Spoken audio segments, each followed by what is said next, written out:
Is China going to overtake the United States as the world's prime superpower, the hegemon? We'll have a deep dive into that question, and we'll resurface with a clear and definite answer. In that great rivalry between these two countries, as usual, there is much more than meets the eye. And there are many elements that are of spiritual nature, an exopolitical nature, and a cosmopolitical nature. So many of these elements completely elude people who deal with just with the geopolitical level of things, without having any judgment on the value of their work, which can be very valuable, but they definitely miss the bigger picture. So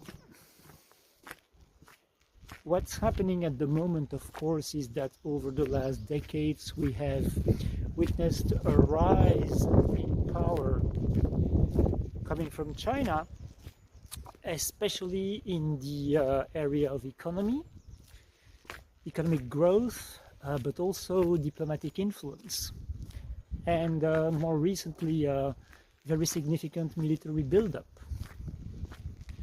Whereas the United States have seemed to be in decline in many ways.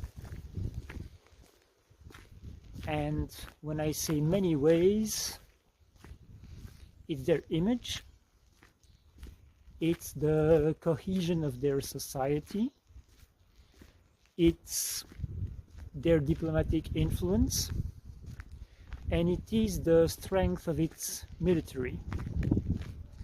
And it's also the economy, with the industrialization process that most Western countries have gone through. So the scales seem to be rebalancing themselves, have seemed to be rebalancing themselves strongly in favor of China. And the question is that process going to continue in that direction? Or is it possible for the United States to regain some or a lot of their lost, let's just say, power?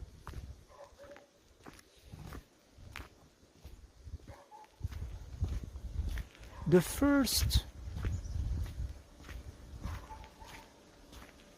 hidden element, hidden for people who have a mainstream approach of that subject, that we need to take into consideration is the plans of the group of families and the secret societies that form what I call the cabal, what many people call the cabal.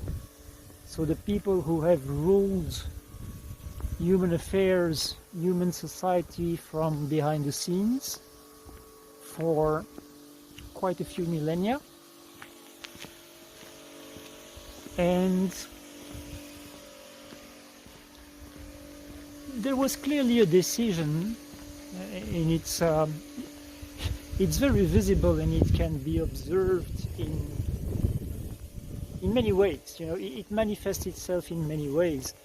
There's been a decision by these people to transfer their main center of power from the United States to China.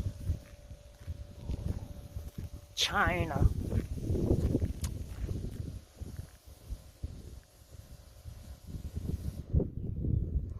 So when I say their main center of power, it's not the place where decisions come from. It's the place from which they are implemented and imposed on the rest of the world. Because the United States have been used as an enforcer by the global mafia, by the cabal, a hitman. And the problem for them is that even though they had a pretty strong grip on the hitman through their manipulation techniques, there was something in the fabric of American society that they couldn't completely dominate. The pioneer spirit, the very strong emphasis placed on individuality, and certain guarantees enshrined in the US Constitution, especially the First and Second Amendments, the freedom of expression and the right to the individual right to bear arms. Because even though the US Constitution has been violated in many ways for a long time, these two amendments have been held as absolutely sacred by most of American society. Even though they're also being under attack ideologically in many ways, they're still holding. They are still holding. So that was a problem. That was a problem for the cabal, even though they were manipulating American society and American minds in many ways, using the flags of patriotism and national ego and financial greed and the ideology of success, all kinds of ways. They decided that they preferred to have as their main tool of power, as in power upon and power over, China. Because China has numbers, of course, and there is a much greater docility in China, as in people are much more inclined to obey, and they put more emphasis on the collective over the individual. And they have a very great sense of propriety, not property but propriety, what is proper, as imposed through societal norms. They have a great level of adhesion to propriety. And the other traits in Chinese society and Chinese history that could be very useful were that China has historical depth.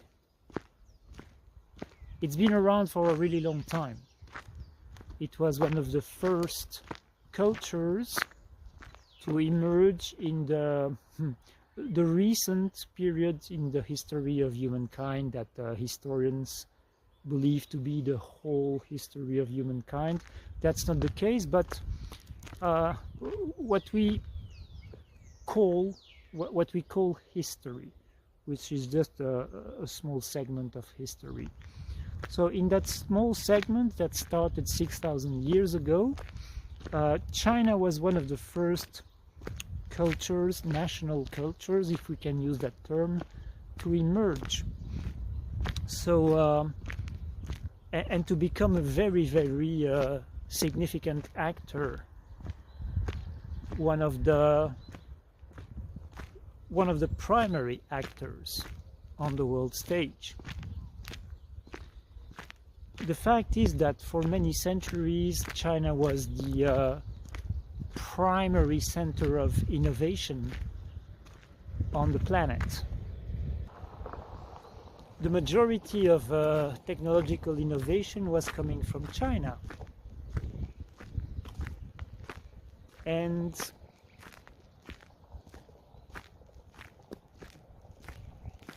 in the 18th century,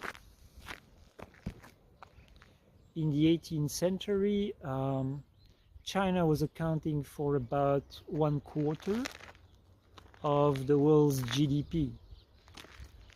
So it was a huge, its economy was a huge powerhouse of an engine. And by the way, India was accounting for another 1/4 of the world's GDP. So the two of them together were accounting for half the world's GDP, according to historians of economy. So what happened was that China went through what they call the century of humiliation. So before the 19th century, they were referring to themselves as the Middle Empire, or the Empire of the Middle, because they were viewing themselves as occupying the center of the world, the middle of the world. And that's the reason why, the ideological reason why, unlike the European powers that went colonial, like Portugal, Spain, the Netherlands, the United Kingdom, France,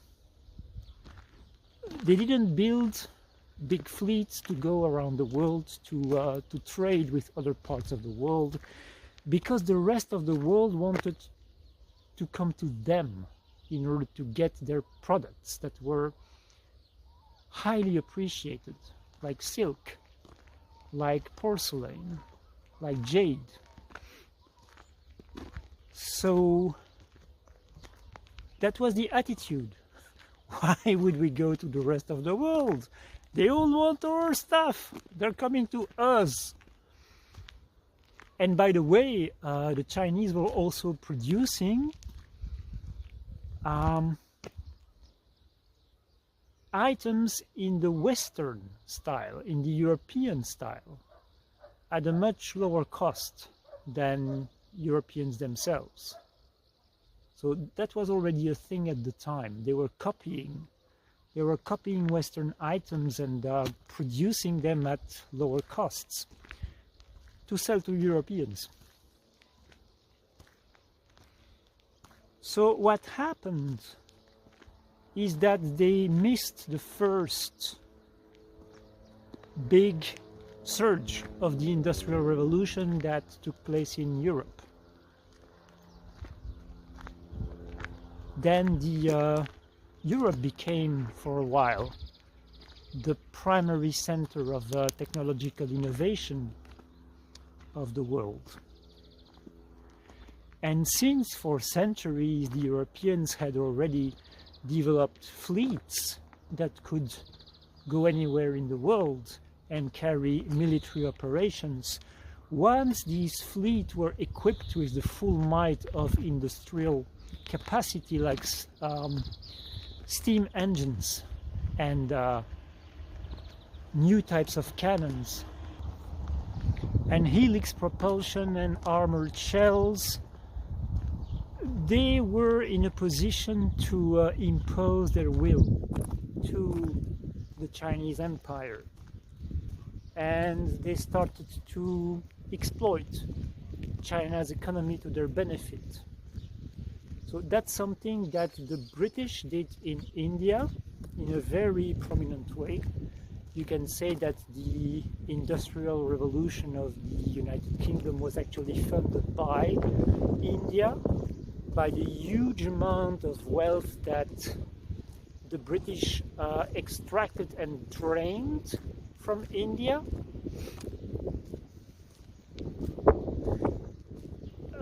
There was no European power that was in a position to do the same with China, because unlike India, there was a strongly centralized government in China. It was not competing kingdoms like in India. And no European power was going to let the other European powers to put their greedy hands on the Chinese colossus. Even though there was an attempt, Kaiser Wilhelm of Germany, Kaiser Bill as he is called in the US and maybe England, Kaiser Bill dreamed of turning China into Germany's India, so to speak. The thing is, Germany was late to the buffet of colonial expansion because it was the last country in Europe to unify itself, to make its national unity. So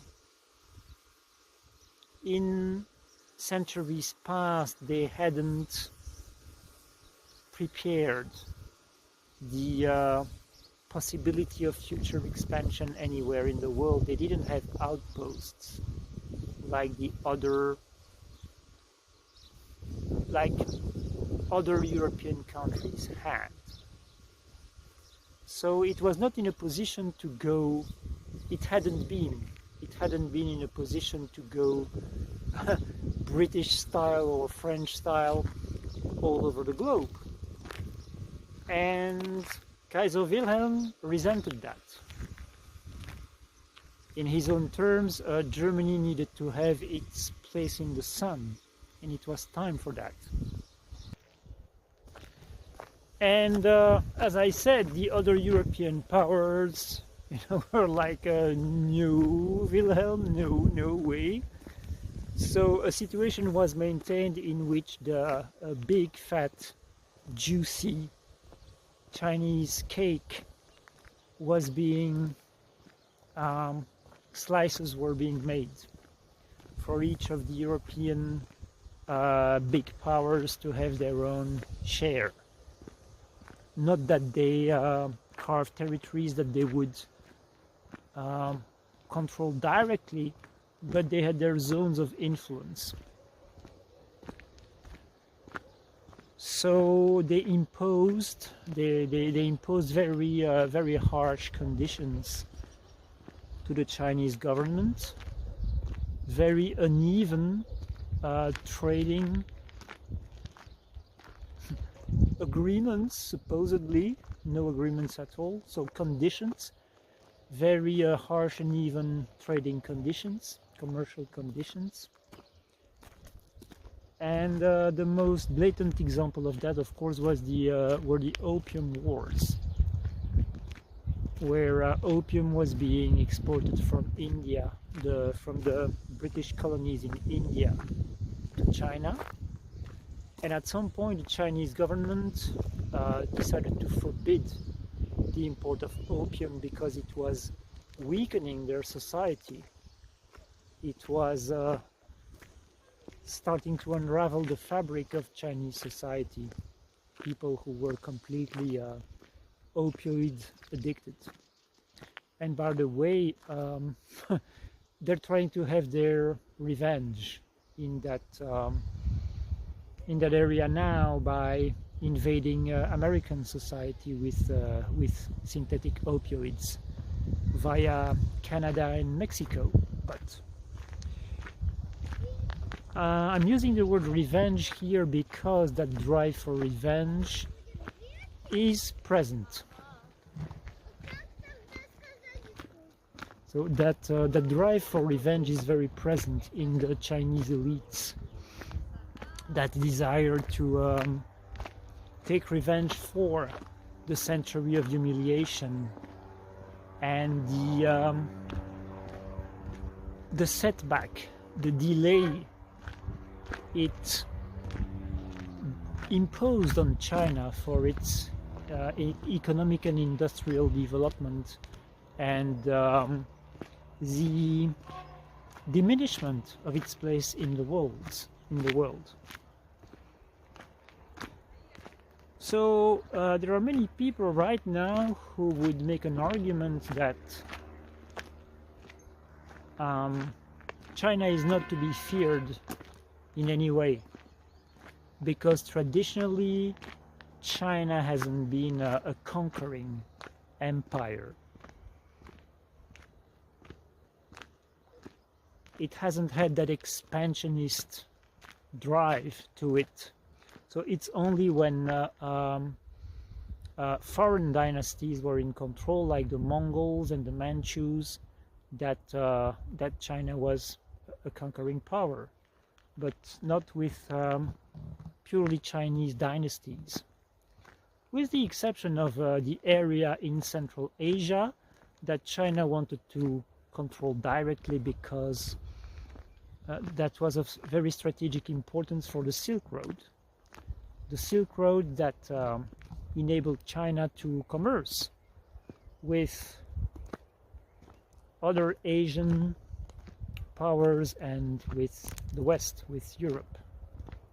And of course it's not by accident that they are calling their worldwide initiative the New Silk Roads, their worldwide initiative of building networks of trade networks, the New Silk Roads.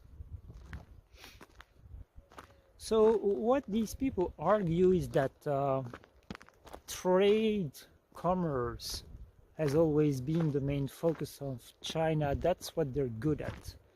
It's not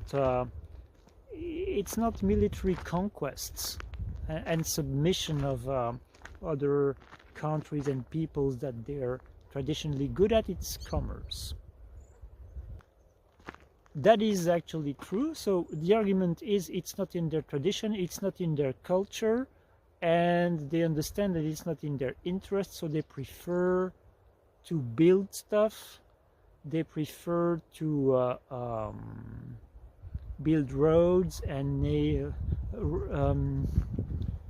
how would I say, infrastructure in our countries, like in ports and airports, and have a management interest in these infrastructures that they build in other countries.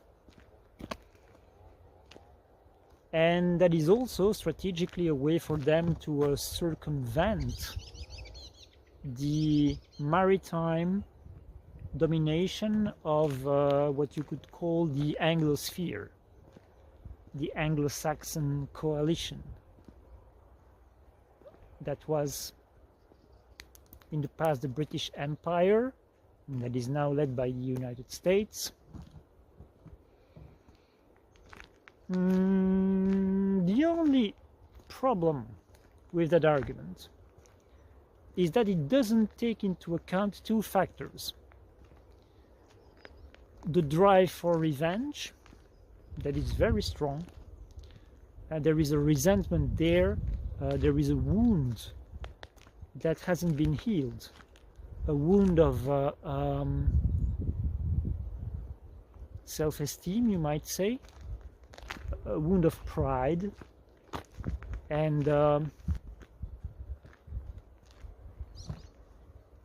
now it's our turn, now it's our time, now we're gonna do it.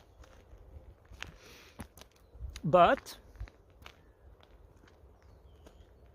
they also know very well the works of famous Chinese general Sun Tzu, The Art of War. You don't go confront directly a military and financial and diplomatic colossus.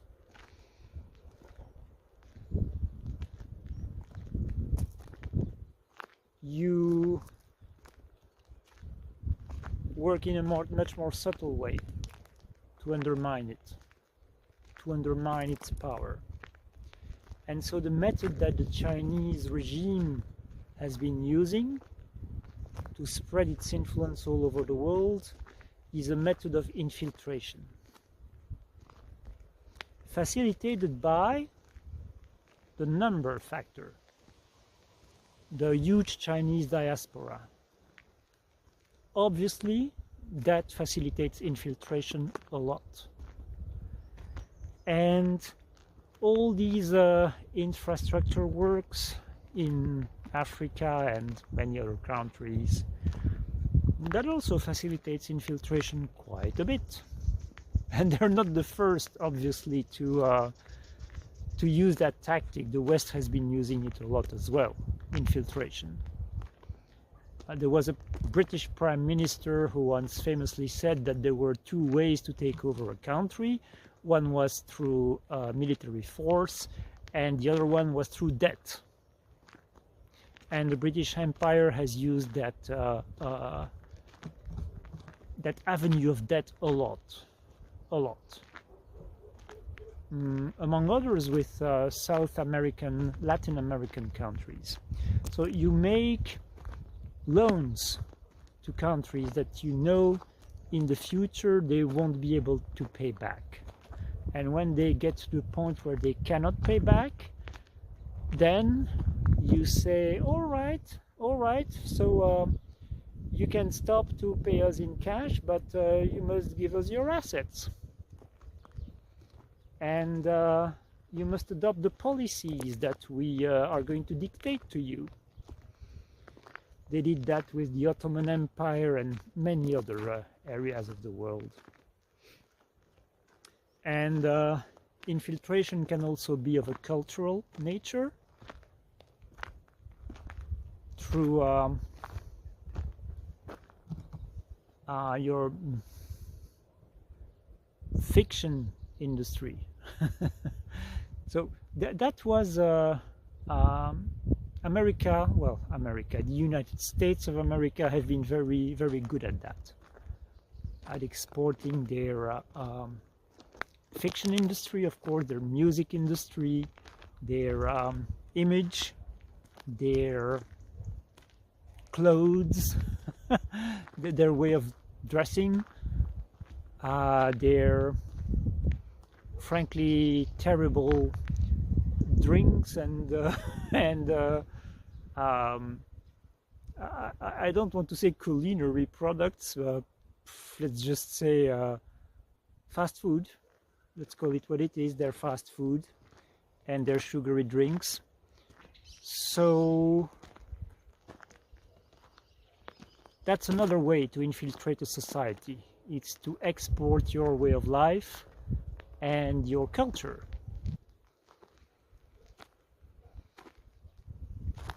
So infiltration is how the Chinese regime operates in an attempt to take over the world, really. And of course that is going to generate tension and conflict with the country that is still at the moment the prime superpower, the United States of America. So the question is, as I was saying, is the decline of the US irreversible, or can it bounce back?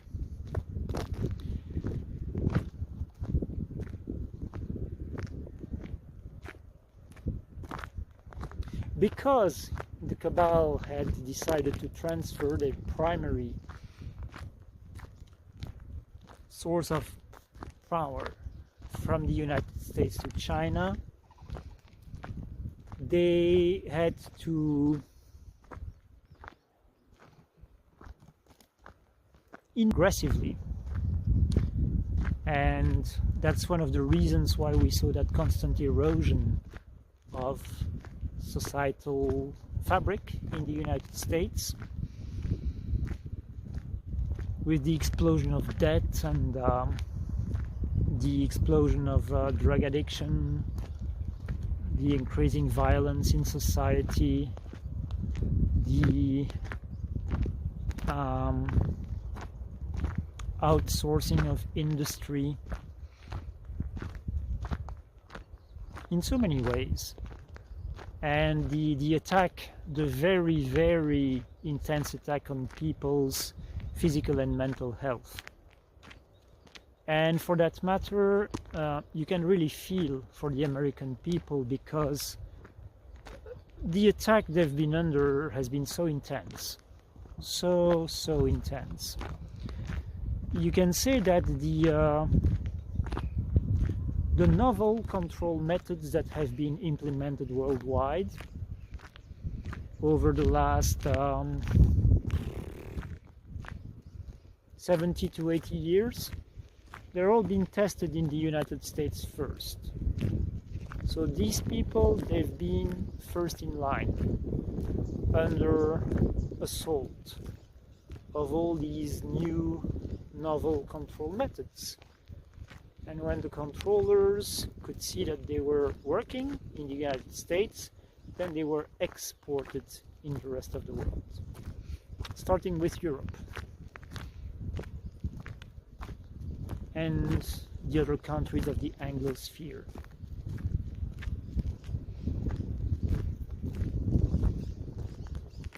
So now we're seeing a reaction coming from the United States. And the rise of Donald Trump has to do with that reaction. And that reaction is primarily a decision to not be the enforcer of the empire anymore, not be the hitman of the global empire of the cabal anymore, and to refocus on being a nation, a powerful nation, but a nation, not an empire or a tool of an empire.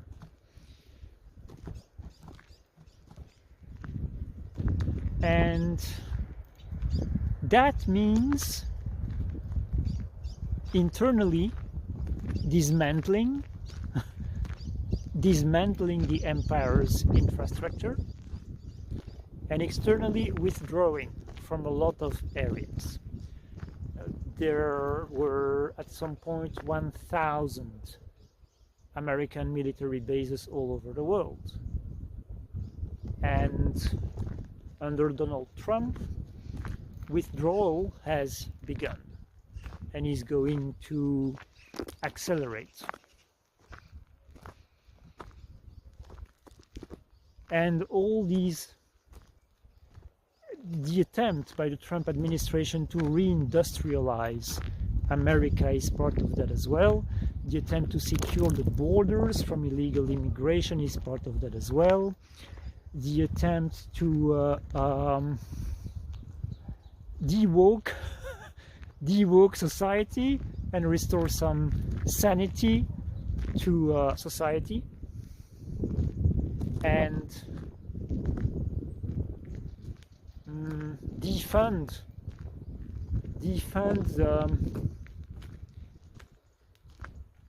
social engineering initiatives. All of that is part of that reaction, that pushback, that shift. Is it going to succeed? Well, you know, Americans haven't reached the level of apathy that we have reached in Europe.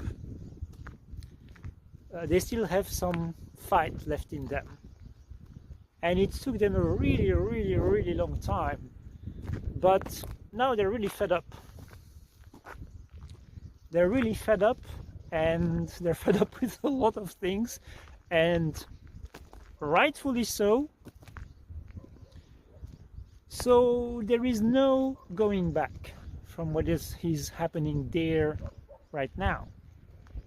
So the next question is, how about America standing in the world and its position as the world's prime superpower? Is that going away? Well, what is going to happen is that the United States cannot dominate the world anymore as an imperium, because there are too many other centers of power that are emerging. And quite frankly, I believe that was never going to happen. Not with the United States nor with anyone else, because the Earth is a place where there is way too much diversity, not just in biological terms, but in cultural terms as well. So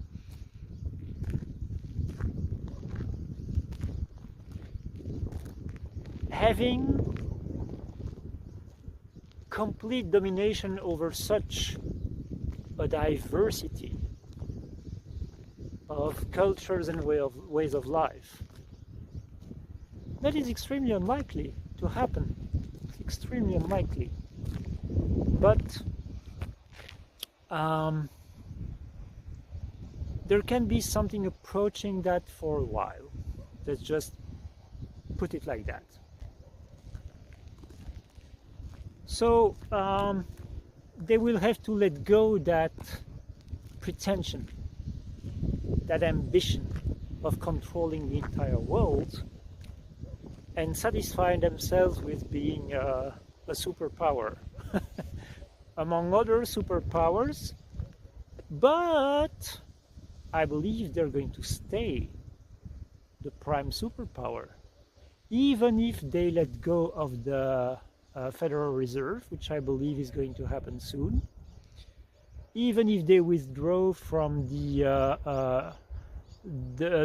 instruments of their financial domination, not only the financial reserve, which was fully controlled by the cabal, but also from the International Monetary Fund and the World Bank that they were controlling.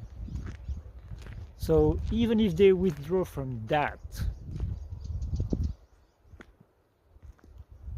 they will remain, I believe, and I say they will remain the world's prime superpower. Why?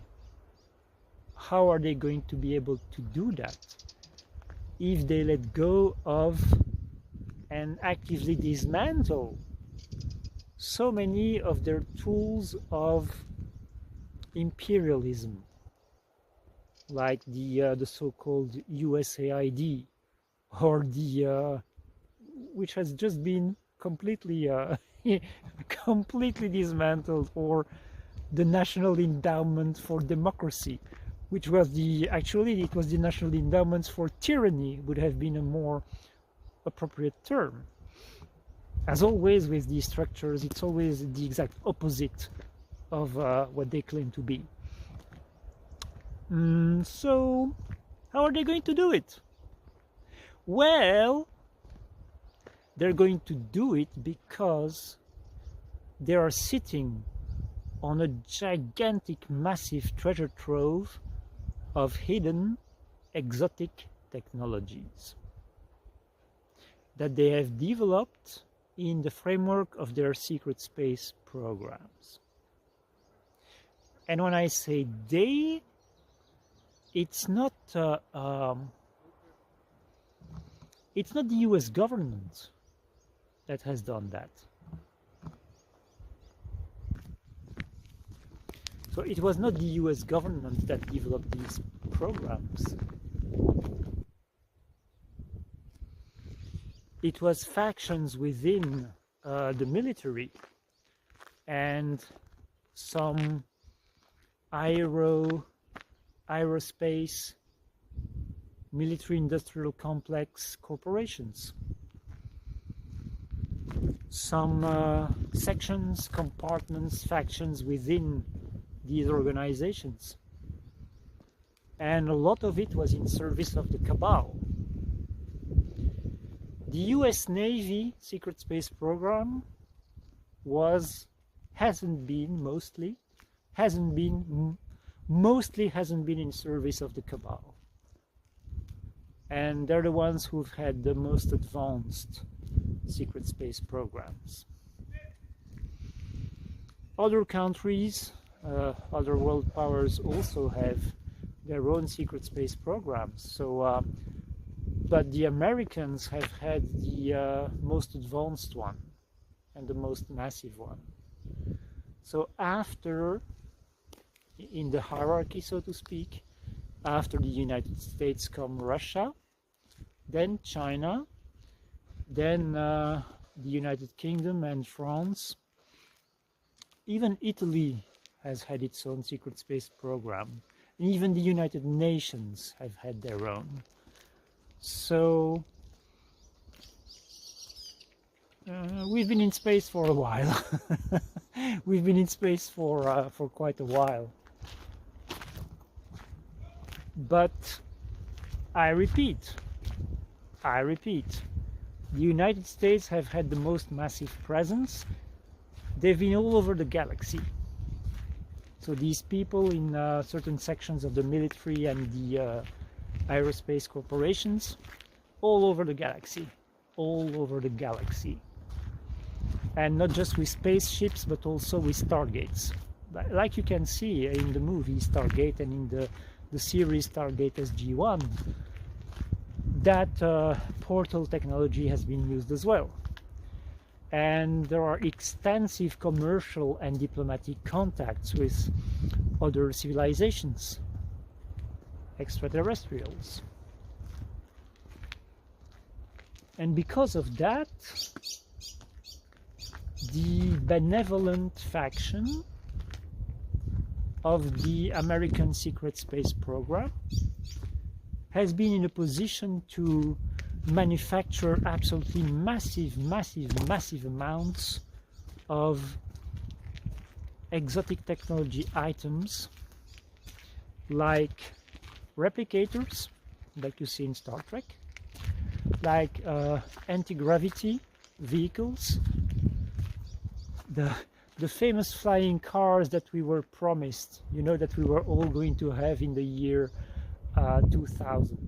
Many of you are too young to have known that period, but when I was a kid in the 70s, that's what we would read. There were always a few pages. There were always a few pages in our comic books where we would be promised that in the year 2000 we will have flying cars. Where is my flying car? Well, my flying car has been withheld and suppressed by the cabal because they didn't want humanity to benefit of these empowering tools. They didn't want the peasants to have that kind of power at their fingertips. The most problematic aspect of it is free energy devices, unlimited energy.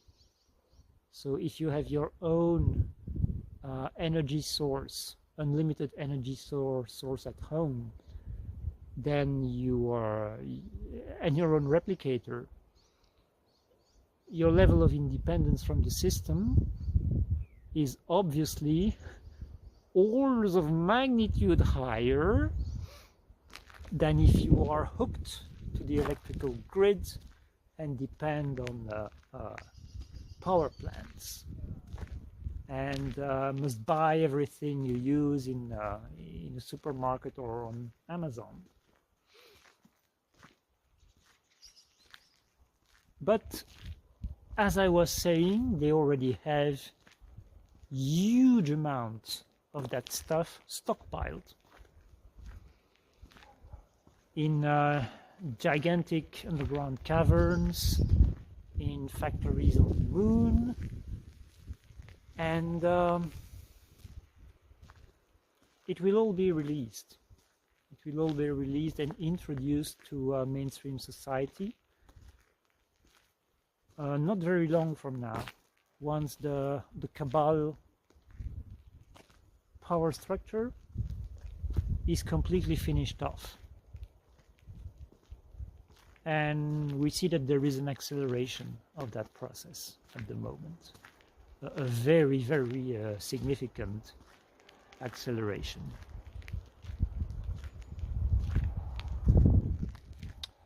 So what was I saying? Yeah, the release of these technologies, and that release is going to be accomplished by the United States government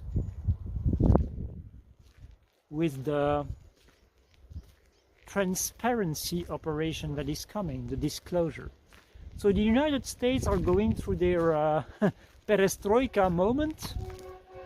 You know, again, those of you who are old enough to remember know about glasnost, transparency, and perestroika, the restructuring that the last Secretary General of the Soviet Union, Mikhail Gorbachev,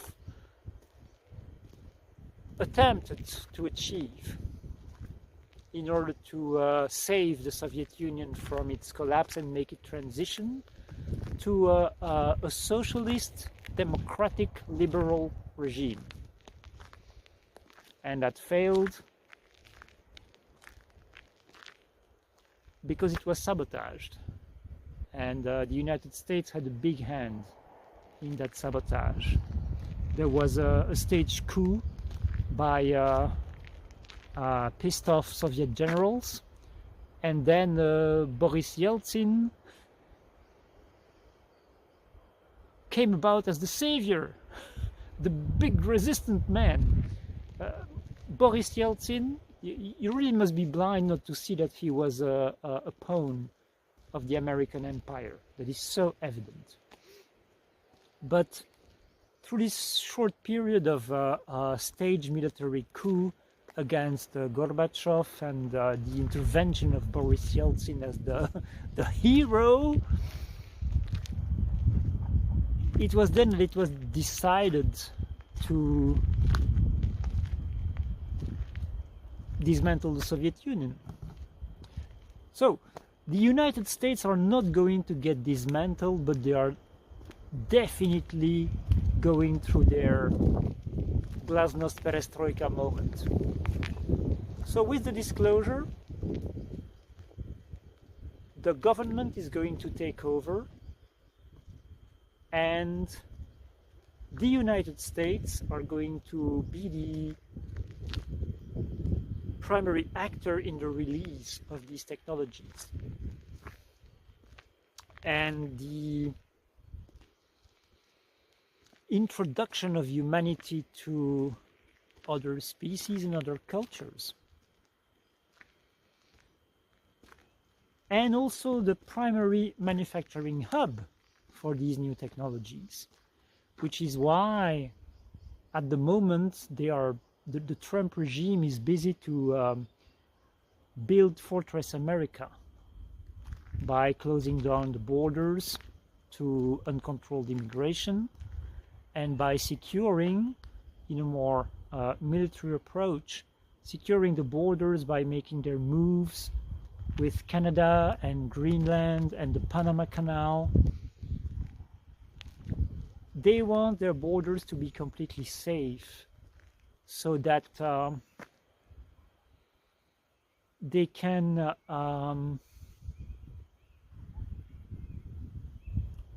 no one can challenge their position as the primary manufacturing hub for these new society-changing technologies, life-altering technologies.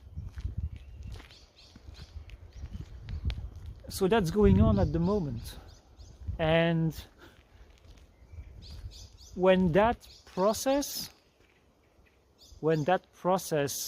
unfolds, there is no way their status as the number one, the head honcho, the number one superpower, can be challenged. But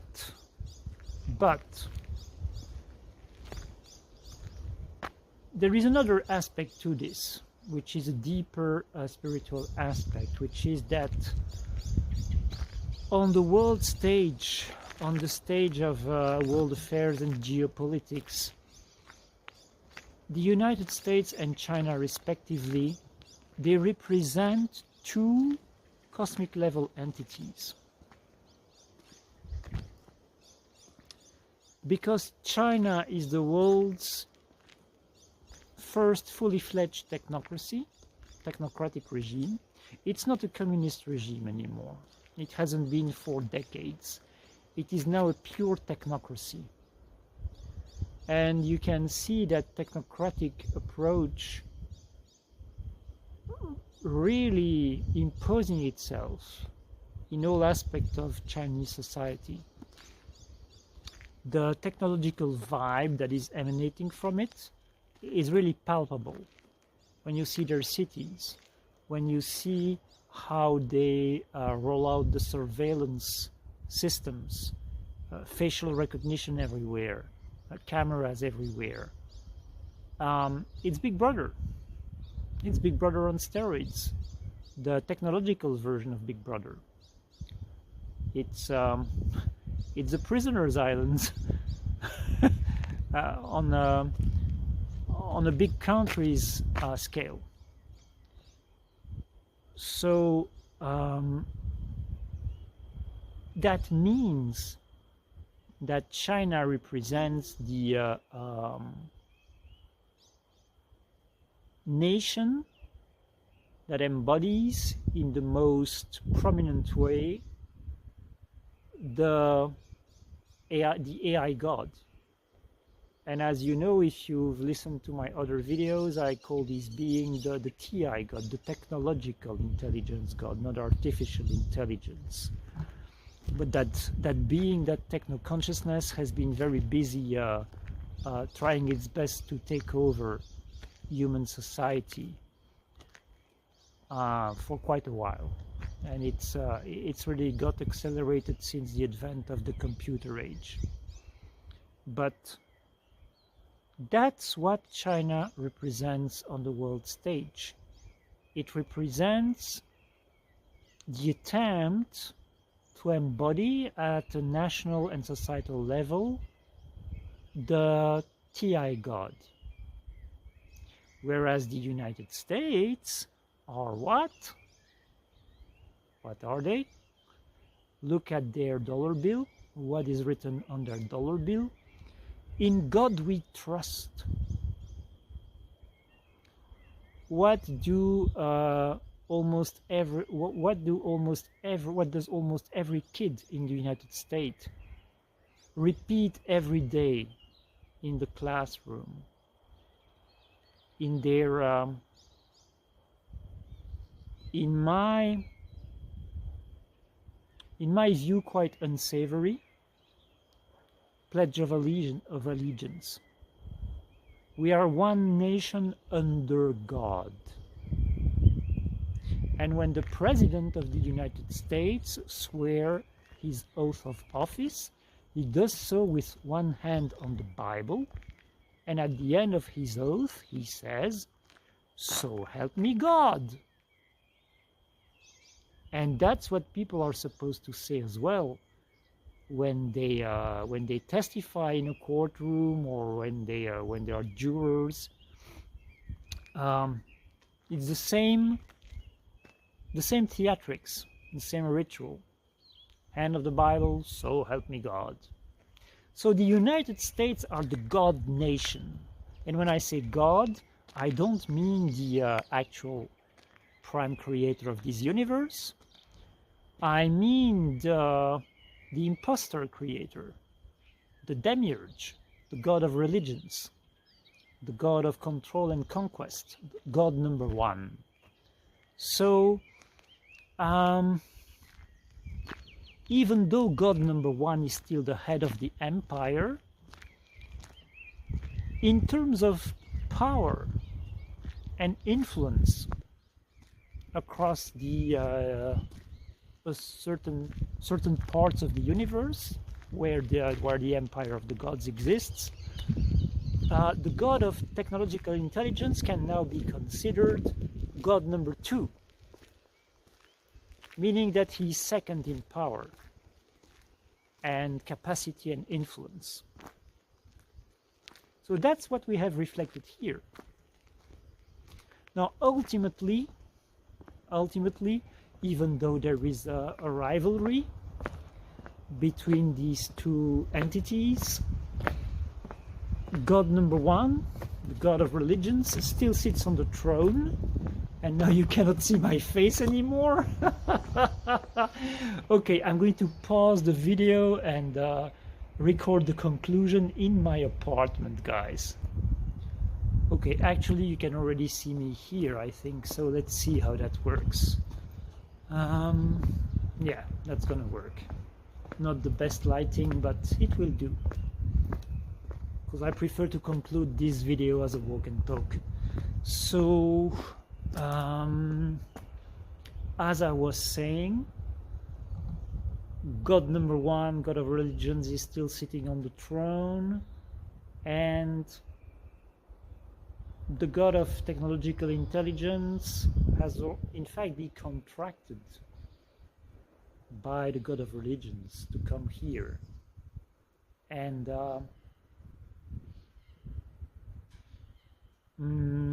implement its particular brand of imposition on the human race in an attempt to sever us from our roots, our connection with our planet and our spiritual roots as well. So we are ripe for the harvest into the synthetic light realms of the gods of synthetic light and synthetic love, headed by God number one. So there is rivalry, and at the same time there is a contractual relationship between the two. And we are entering a phase where the, how would I call it, the push by the TI God is reaching its maximum. It's reaching its height. So it's really the moment for humanity to really assess and process and work through its relationship with technology. And after that, we're going to have 7 years, give or take, probably, of the utopian New World Order and its utopian technologies, which will bring their own sets of problems, and then the gods will present themselves in full force as the solution to these problems. And so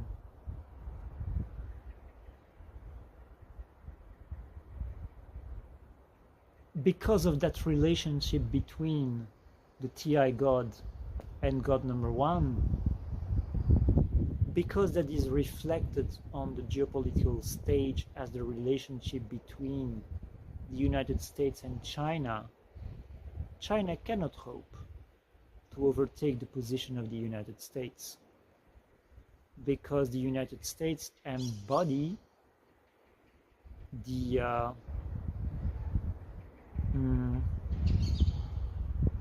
guy who sits on the throne.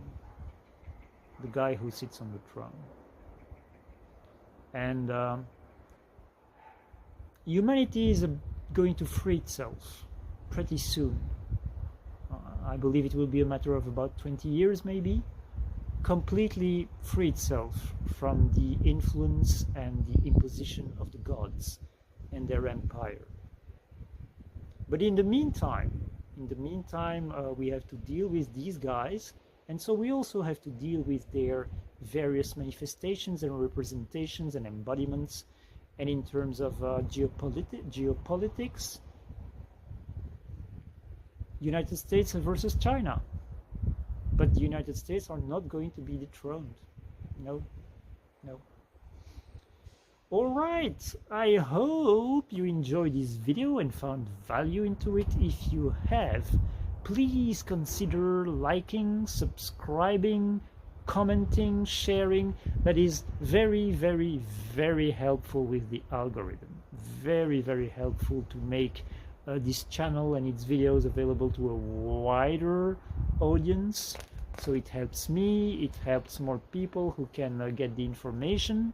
So please, please, please consider that.